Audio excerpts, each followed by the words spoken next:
Goedemorgen, guten Tag, hello.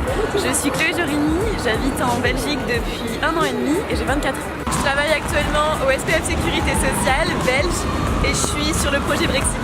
Au niveau de mes études, j'ai commencé en Allemagne pendant 2 ans par une licence en droit franco-allemand, puis j'ai continué en France pendant 1 an. Et enfin, j'ai fait la fin de mes études en France où j'ai étudié le droit européen. Au niveau des stages, j'ai commencé par un stage dans un cabinet franco-allemand en droit à Paris.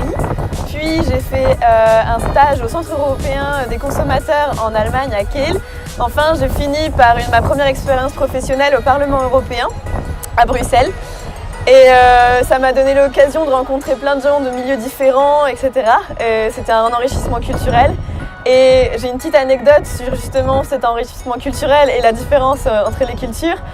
J'étais une fois à la piscine avec une de mes choresses allemandes et au lieu de dire que j'avais un cil dans l'œil, je me suis trompée de traduction et je me suis mise à dire que j'avais un bourrelet dans l'œuf et on a explosé de rire dans la piscine.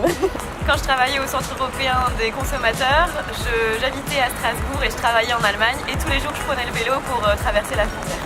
J'ai beaucoup voyagé les derniers temps.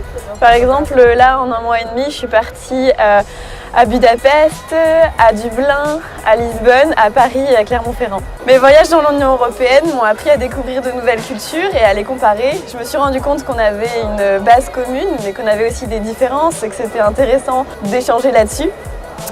Par exemple, en Belgique, le midi, ils mangent des tartines. Et ça, c'est quelque chose qui m'a beaucoup fait rire au début, que je ne connaissais pas.